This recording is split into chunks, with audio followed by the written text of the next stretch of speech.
actually working with social scientists. So what you're saying with community engagement, for example, I study anthropology, and what you're kind of talking about sounds a lot like what anthropologists do, which is field work, and actually living along the community and dedicating your time to actually figure out what the community feels about a certain problem. And it's a kind of a whole project on its own. And I think to say that an engineer can just go for an hour or two and speak to the community might be a bit naive, because a lot of times there's so many different perspectives, and it takes a pretty deep social analysis to be able to articulate what needs to be done.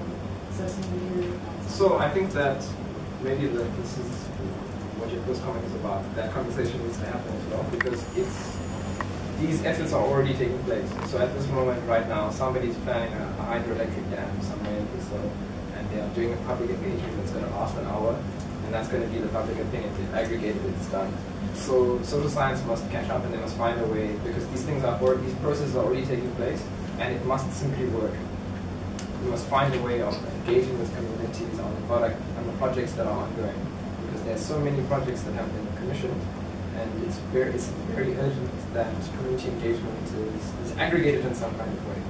So there has to be collaboration, but also there has to be an understanding that with or without that process it's going to happen. So the discipline must come on board.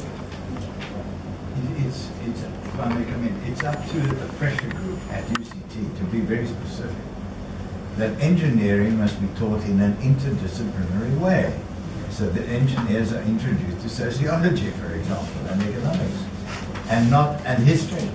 So it's not taught, and it's up to actually you guys to tell Max Price that these disciplines, which are seen to be as technical disciplines, are actually missing out, because you can't build a bridge without taking account of what purpose that bridge serves.